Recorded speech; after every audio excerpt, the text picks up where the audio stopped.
Hello, everybody.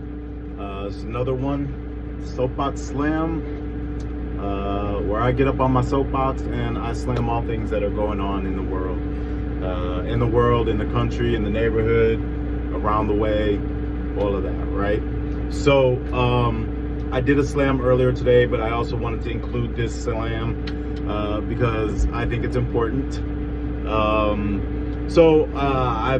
I haven't really identified my politics. I'd like to think that my politics is I'm an independent thinker. I can gather information, and an old expression, right? There are always three truths: his truth, her truth, and then somewhere in the middle is the truth, right? So, having that as a sense of model in dealing with people and human behavior, I feel that way as far as my politics are concerned. You've got Democrats and you got Republicans, and somewhere in the middle is the truth, right?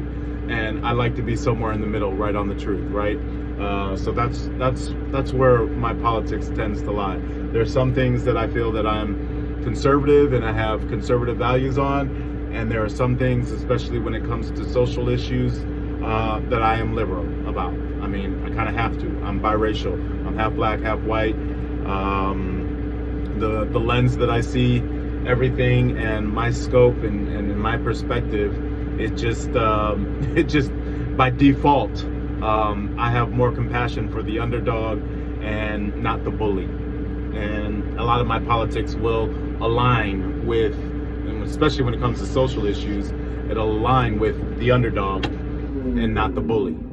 So this slam today that I'm getting on my soapbox about, right, is the fact that we have a third presidential debate for the Republican primaries, and to me the Republican Party is so laughable.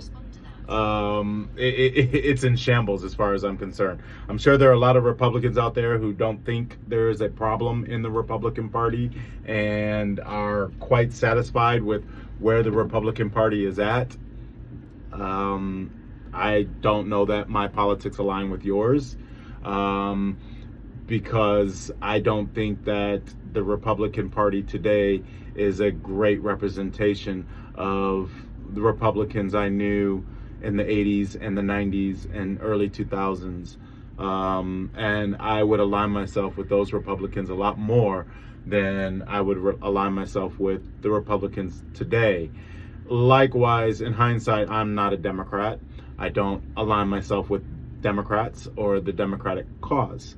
I think that socially the Democrats tend to be a little more inclusive and have opinions that I am more understanding about. I'm not going to say that I blindly side with Democrats on liberal issues, because I think the liberal issues today have gone so far left and have been hijacked by people, hijacked by a bunch of crybabies, to be honest with you, and a bunch of people who have no stomach for anything and are quite socially inept to be touting social issues. I find them to be socially inept. But that's my opinion of the Democrats as well. So I feel like I'm extremely moderate. I think a lot of people that I work with and people that I know are also more moderate, leaning a little right on some things and then others leaning a little left on other things.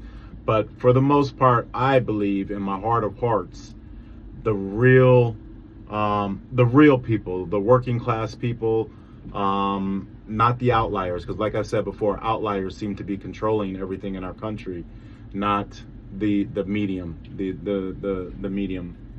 And I think I fall in the medium with the majority of people in the world, in the United States. And for somehow, some way, we've let the outliers control us when we're the majority and we need to be controlling the outliers. So I'd like to get back to that. I'd like to unify all of us median people and get these freaking outliers out on their asses and elsewhere. So again, I digress. I tend to ramble and talk. but at least I'm good to look at, right? I'm joking. A little bit of arrogance, right? No, I wanted to talk about this this topic tonight because it is the Republican presidential debate for the primaries. Republican primary debate. Let me be a little bit clear about that. It is their debate tonight, and the candidates. I read 2 articles about this in the USA Today. One was an opinion article. I mean, technically, they're both opinions, right? One is labeled an opinion article, and it's by a guy named Rex Hupaki. Sorry if I mispronounced your name wrong. And then the other one, I can't seem to find who authored it. But anyways, there were 2 articles about the candidates, and in the opinion article, this guy Rex is a liberal, and he's giving his liberal advice to these Republican candidates, and of course his opinion is definitely opinionated, and it's from a liberal perspective, but it's quite critical and actually quite comical. The other one is just kind of a straightforward discussion or description of the candidates, and it doesn't have any cheap shots or any humor to it. It's just kind of a direct statement about who they are and what they represent and what their platform is. I say what their platform is. The truth of the matter is the Republicans don't have a platform. Their only platform that they have is, we don't like the Democratic platform, so don't vote for them. We're going to pick apart everything that's on their platform. But they don't have a true mission and direction to take anything. It's just anti what Democrats doing. And even, that's kind of how our politics are today. There aren't any real platforms. I remember when I first started, listening and debating with my family when I was a tyke, not a toddler, but a tyke, 7, 8, 9, 10, 11, 12, sitting around the table at holiday times. It's holiday time now, sitting around the table at holiday times and listening to their positions on politics and their perspectives, and me chiming in with, well, why this, why that, and da da da da, and them, trying to correct me, or not necessarily trying to correct me, but stating their opinion and why they have the opinions that they had. But at that time, I remember there were true platforms, right? I am Ronald Reagan. I am George Bush. This is the direction that I think we need to be going. I want to do X, Y, and Z. This is where I'm taking the party. Vote for me, and blah, blah, blah, blah. Where the counterpart, Dukakis, Clinton, Carter, their counterpart, their counter answer to that was, this is our platform. I want to take the country this way, and this way. These are how I see we fix these problems, and we move forward that way. So there were 2 true platforms, right, that these 2 parties presented to the public, and then the public voted on which platform they thought the country needed to adapt and take the country forward, right? That's how it was when I started listening to politics and getting interested in listening and watching and participating. Today, it's not like that. Like I said earlier, today's politics is, I'm just going to dismantle what they're talking about and point out why that's wrong, but I'm not going to present you with another option as to how to solve this problem or a way to go forward. I'm just going to criticize what they're doing. There's no real platform in the parties, in either parties, really. I mean, the closest thing that we got to a platform in a party was the Green Deal that the hyper outlier liberals created for the Democratic Party, and they hijacked the Democratic Party and put together that platform. To be honest with you, that is the closest thing we got to a real platform in a political party in the 21st century, 22nd century, or 21st century, and considering what was in the 20th and 19th century as far as true platforms. So, I mean, kudos to the Democrats and the super extreme liberals who created the Green Deal platform. At least it was a platform. I can give them that.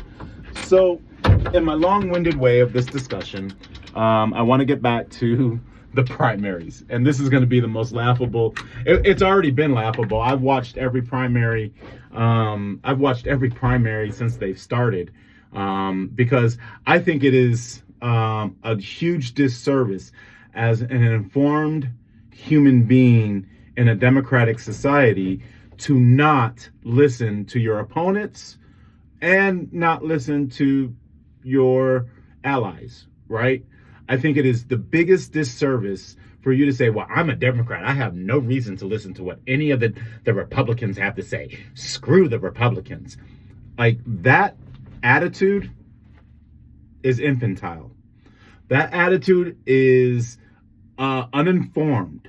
That attitude is, I'm trying very hard not to be derogatory and ignorant and use words that are dismissive.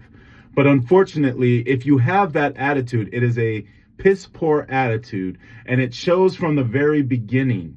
It shows from the very beginning that you as a person are absolutely unwilling to accept any other opinion other than your own, and you are willfully ignorant. It's one thing to be ignorant. It's a totally other thing to be willfully ignorant. And if you have that perspective, I'm sorry to say that to you. I'm not trying to be confrontational with you or condemn you, but I am going to say to you that is not a sophisticated, upwardly mobile mental kind of way to be. It's not. It's ill-informed. You have to understand and know. I mean, in the art of war, know thy enemy, right? Like, you have to understand what your opposition is saying and why. And you have to find a way to not necessarily relate, but to understand. You have to find a way to get to a point of agreement with your opposition. And the only way you can do that is you have to listen to them. So the attitude that, well, that's the Republicans, I'm not listening to them, is piss poor. It would be piss poor sportsmanship if we were sports and you refused to shake somebody's hand at the end of the game because you lost. That would be piss poor behavior. Not listening to the opponents is piss poor behavior, and it's un-American. You're not going to watch the GOPs talk and say what they have to say. It's un-American. Unfortunately, I understand why you might not want to do it, because as I tell you who the candidates are and what they're talking about in their positions, it is a labor to want to listen to them in the first place. That much is true. That much is absolutely true. But you got to do it, right? If you want to be an informed person and you want to try to elevate your understanding on issues and people and really talk about, you want to talk about why you don't like a person, you have to listen to them to understand why you don't like them or why you don't want to like them. It's just, so that's that. I do listen to the Republicans. I listen to the Democrats. I am critical of the Democrats as I am critical of the Republicans, because I can think for myself and I can deduce truth. I can come to my own conclusions based on the information that is provided to me. That was a skill that was drilled into me when I was in school, and I am glad I learned that skill, and I think it is a skill that many other people need to have or choose to not engage in because they want to be willfully ignorant. So, having said all of that, the candidates who will be debating tonight on the Republican primary stage are Chris Christie, and please forgive me if I mispronounce these names. I'm just some dumb undergraduate educated blue collar worker, so a lot of my opinions don't mean crap to the sophisticated people. So please forgive me if I say something wrong or mispronounce something. I'm just a ignorant po folk trying to understand and read. So anyways, we've got Chris Christie, we've got Vivek Ramaswamy, we've got Nikki Haley, we've got Ron DeSantis, and we've got Tim Scott. So those are the candidates, right? And as I said before, I've watched all the primaries thus far, and I'll watch the primary tonight, and I will hear what they have to say. and my quickest layman term, my quickest layman assessments. Um, Unfortunately, Chris Christie would probably do 10 times better if he actually had to debate Donald Trump in front, like on the stage right there. But Chris Christie is trying to debate a man who's knee deep in knee deep in knee deep in legal troubles that he can't even get on a debate stage to talk about anything, and anything that he would be talking about would probably be criminal anyways, right? So Chris Christie is debating a ghost, is basically what I'm saying. He's debating a ghost, and you kind of look like an idiot when you're debating a ghost, right? Chris Christie was the governor of New Jersey. He did an all right job in New Jersey. There were a couple scandals surrounded around his cabinet and his gubernorship. But, you've got Chris Christie, right? At a different time, in a different place, he probably would have been a phenomenal, moderate representative. And I do think he is a moderate representative that leans a little more on the more conservative side. To be honest with you, he's probably a moderate candidate for American society that we kind of need. I mean, to be honest with you, he is a moderate who leans a little more conservative. And I think that he is more middle of the road about a lot of things, just to the right of it, right? And I think that that's the kind of leadership that is needed in this country. That's my personal opinion. Is he the right guy per se? No, but a person like that is the right guy. And I would also stress that at a different point in time, pre-Donald Trump, he would probably work. And maybe in the next 8 years, when we get rid of this whole animosity and anti-society that we have, he might work then too. But right now, he can't steer the ship because we're still too polarized, right? We're still too tribal. We're still too polarized. And he's too moderate to deal with the tribalism. And let me be clear. I truly believe in my heart of hearts, we're actually more like Chris Christie. But the tribalism and the polarization is being controlled by the outliers. And right now, the outliers are got a system run amok. Vivek Ramaswamy, right? This guy, if you ever listen to him, he's the personality who, when you try to talk, he's going to talk over you. He's going to interrupt you. He's going to try to flip things real quickly and in his favor. He's a very snaky, weaselly type of person. I don't know how else to say that. I would have never liked a person like that as a friend. I'm not saying he's not a good friend to the friends that he does have, but he is extremely snaky. He is like a snake oil salesman or a really nasty, no holds bar, nasty kind of lawyer. The Roy Cohn type guy. He has no desire to listen to anyone else's opinion but his own. He is very quick to kind of cut you off and dismiss you. And if you don't align with his politics, you are not important to him whatsoever. He's not going to listen to you. If you don't fit his image of what's white is right in the world, he's not going to listen to you. I have a lot of questions about how he became a millionaire. As far as his biotech industry business that he I put in quotes, created, because I would like to think that he was just as scam as that woman who went to jail, who created the whole scam of the cancer test, the over-the-counter cancer tests that she convinced millions of people to give her money and she just went to jail for out in California. I believe in my heart of hearts, he's a snake like that woman. And they haven't dug deep enough into his financial things, but that's the kind of business this man does. He's not a good person. He's not a good person at all. You can look at him and tell he's not a good person. You can look at him and tell that he, in his own culture, He likes to tout that his family was an immigrant and they're from India. But let's not, India had a caste system, and their caste system wasn't a very kind caste system. And where he comes from and how he acts is 100% the nastiest parts of that caste system, and that's ingrained in who he is. I don't like the guy at all. And his politics, he doesn't have a real platform. He's kind of all over the place. He's kind of pulled what people in his age group think and how they're saying, conservatives in his age group, and what they're saying and everything else, and he's managed to out talk, over talk, and interrupt everybody else to try and get he's a bully.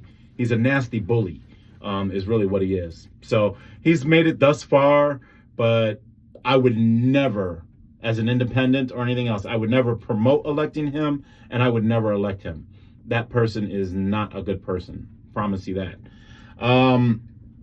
To me, the strongest candidate on this stage right now is Nikki Haley, and it's unfortunate that that's the strongest candidate that we have. All of the candidates in the Republican Party are pathetic, including our legally entrapped Donald Trump, right?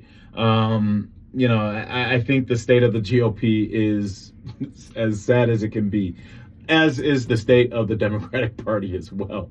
I mean, an 80 plus year old bumbling president as the best that we got to offer is not that's not saying a lot either.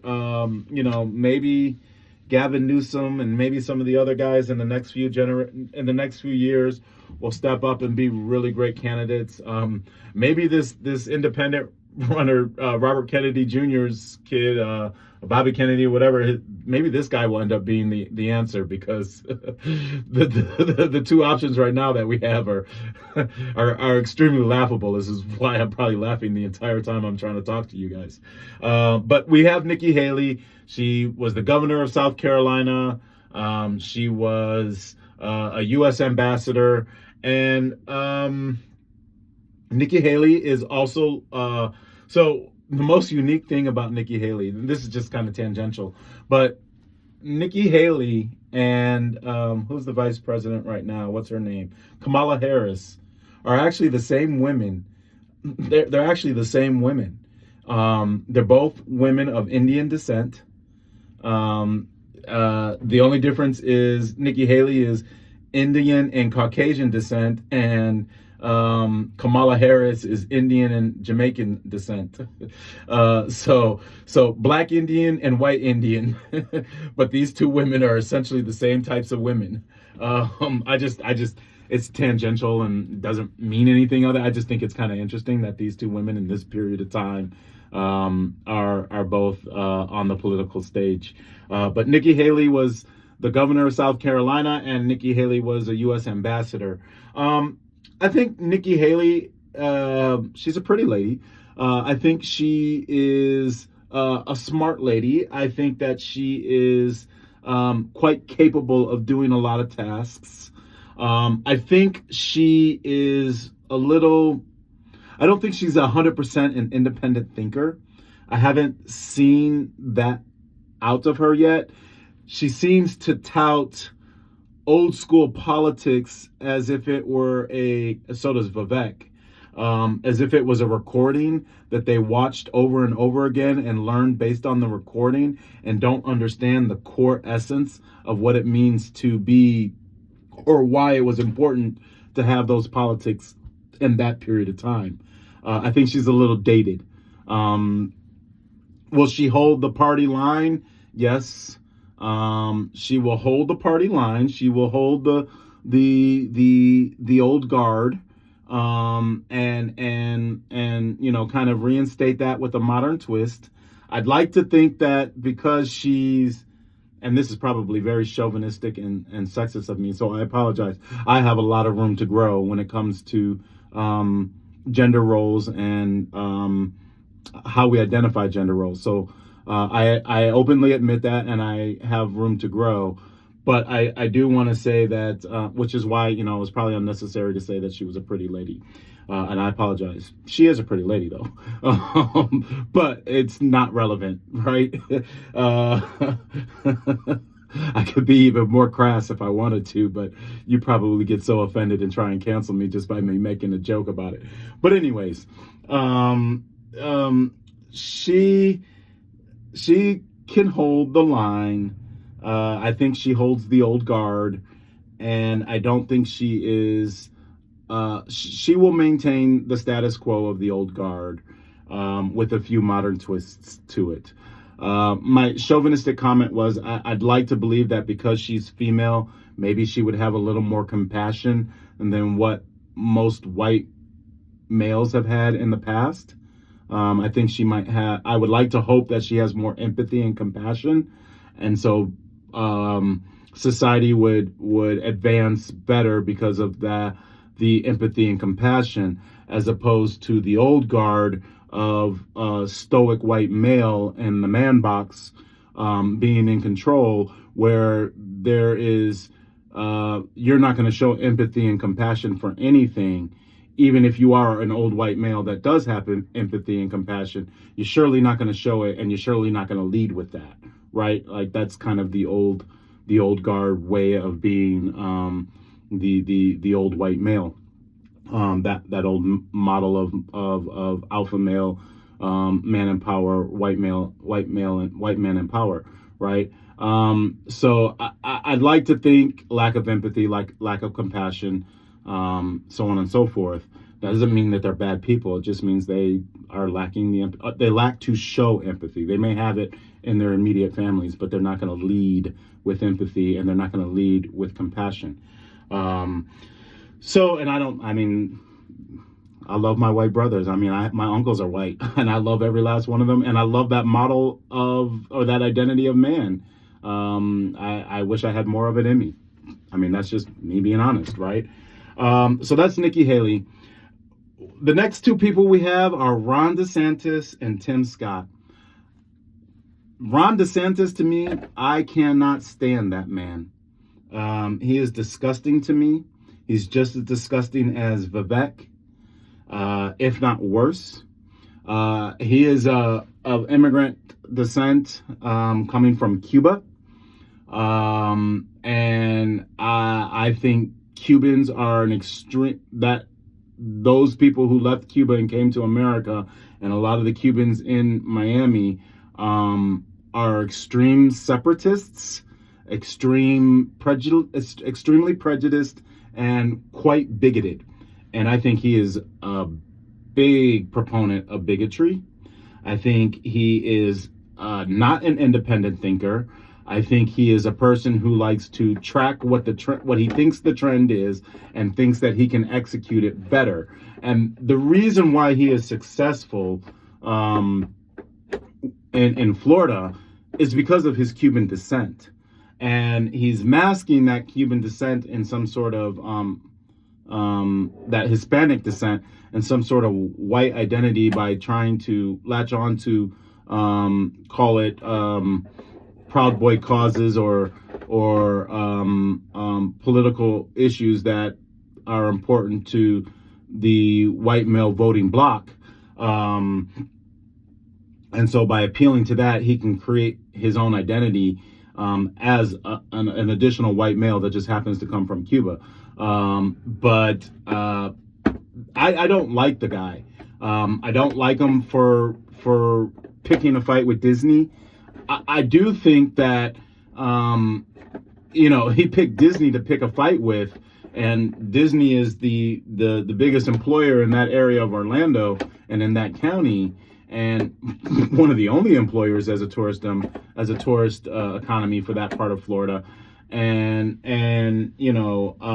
he picked a fight with Disney. And while I think his intentions are smart, it's a fight. The question I would have for Ron DeSantis is, you pick that fight with Disney. Are you going to pick that fight with every corporation in this country? Because they're all doing it. They're all doing it. Absolutely every last one of them are doing that.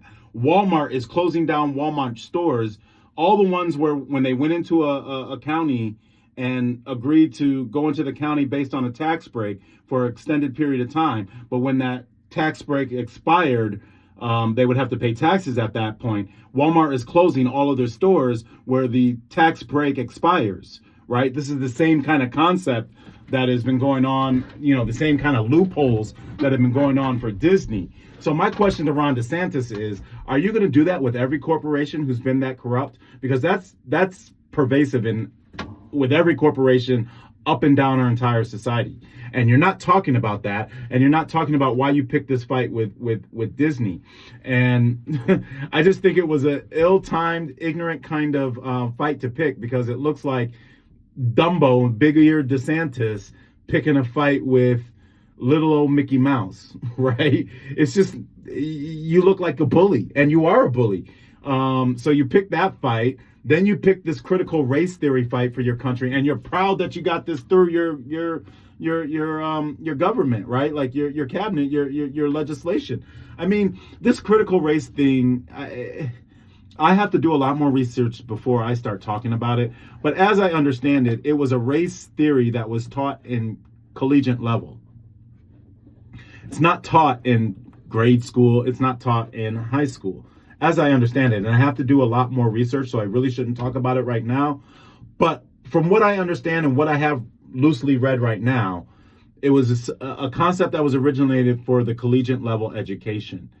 And if you are trying to take out of colleges critical race theory and the Black history out of the collegiate level, well, now you're just way wrong, because colleges should be teaching African American history. You might not be forced to teach it in high school, and I think that in high school it should be a lot more extensive than what it is today, or what I got. You should know a lot more than just Martin Luther King and Rosa Parks. You should know Malcolm X. You should know who Marcus Garvey was. You should know these things. Certainly starting in the collegiate level, but it's not necessary in junior high. But you should know Rosa Parks in junior high. You should know Martin Luther King in junior high. You might not need to know the Black Panther Party in junior high, but there should be gradations of Black history in American history taught the moment students are given social studies and history. I don't see why that's a problem. And if you do see it as a problem, I have a lot of questions as to why. And I've never heard your answers and all of the debates on it as to why teaching kids about African American history is wrong. You made some bumbling mistakes by saying things like, and he's actually accurate. And a lot of people want to get their panties in a bunch and be hypersensitive and throw a temper tantrum.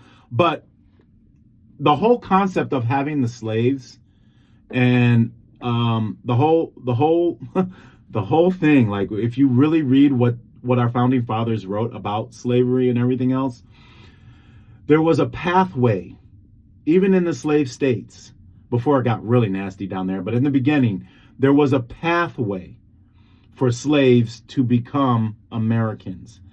That pathway included levels of assimilation.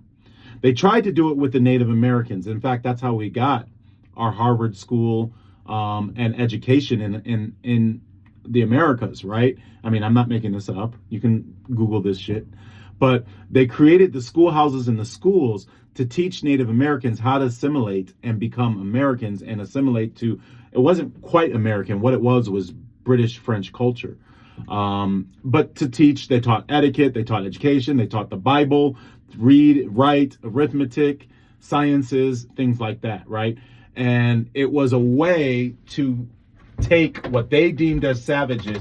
The original plan was never that these were unlearnable savages and barbarians. These were savages and barbarians that needed to be taught, right? And what DeSantis was trying to say, and then trying to say, well, even the Black political scholars were saying this and everything else.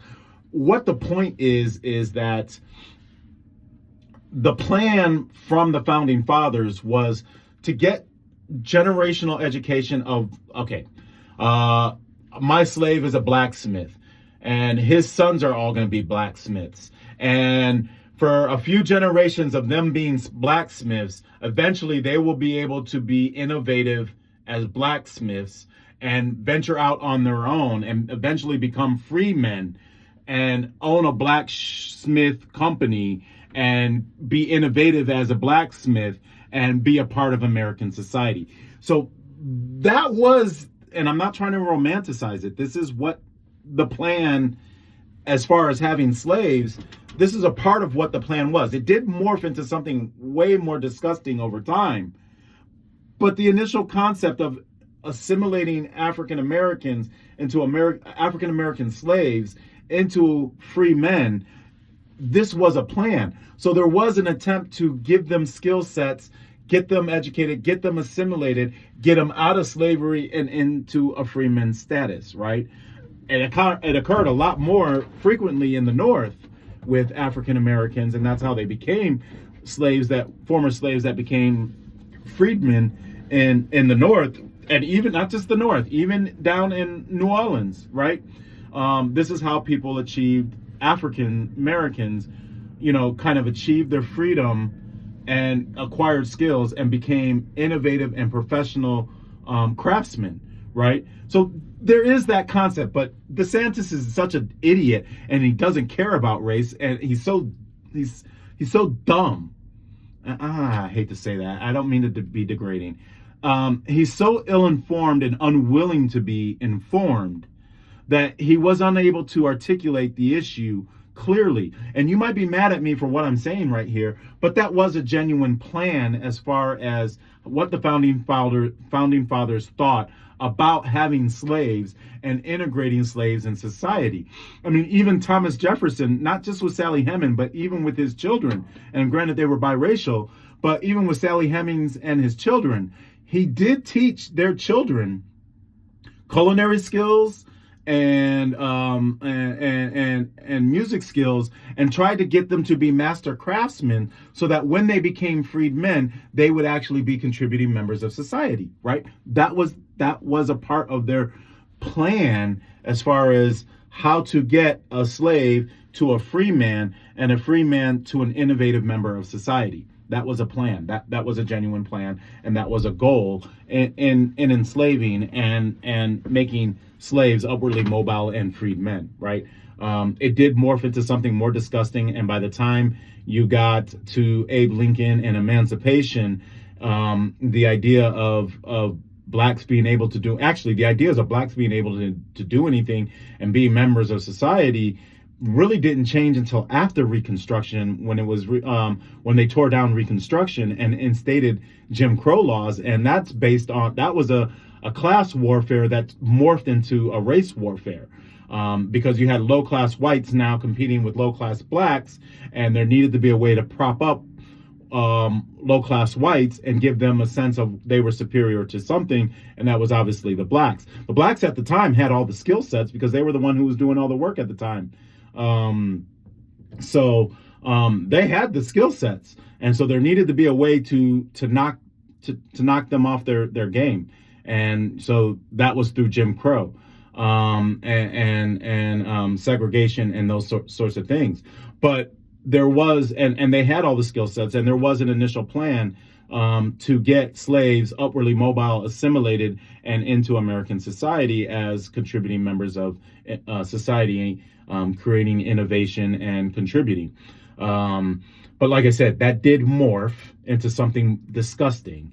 And by the time of Reconstruction and by the time of emancipation, there was so much race war going on that it became a resentment between the races, and because now you had two low-class citizens, and they began to fight amongst each other, that being low-class whites fighting against low-class blacks, right?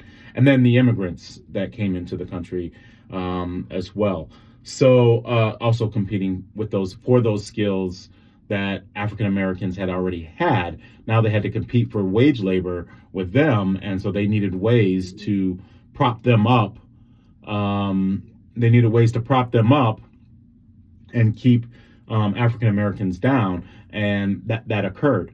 But prior to that, there was and plans to move, whether it was generational or immediately, the next generation move into freedman status based on their abilities to learn and assimilate. That is very accurate as far as African American history and slavery. But Ron DeSantis is a bumbling idiot, and he doesn't know and doesn't care to know the truth about those sort of things. He, to me, is a separatist. He is when you mark the box, whether if you're Hispanic, if you're a white Hispanic or a non-white Hispanic, I guarantee you he's writing a white Hispanic. And that whole two-box thing about white Hispanic and non-white Hispanic, that's very foolish to me. You're Hispanic or you're not Hispanic. I don't care if you got more pigment or less pigment in your skin. You're still Hispanic. But I think that he is a separatist type of Hispanic, and I think he's a bigoted Hispanic. The kind that sit on a board meeting and call little baby boys monkeys, like they did in Los Angeles. He's that kind of Hispanic, and I don't want to support someone like that in the White House. And Tim Scott, God bless the man. I mean, he ran to the Republican Party, and boy, is he is doing a good job of touting the Republican message, right?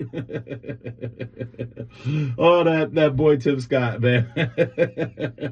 Congratulations to Tim Scott on his economic success and businesses. I hate to be critical of another African American, so I don't necessarily want to be critical of Tim Scott, but I want to say that I do not think he's an independent thinker. I do not think that he is. I mean, he has obviously some intelligence because he was able to create some business wealth, but I think he is so concerned with being liked by a certain group of people that he is willing to do whatever he's told to do. I don't think he has a backbone. I don't think he is.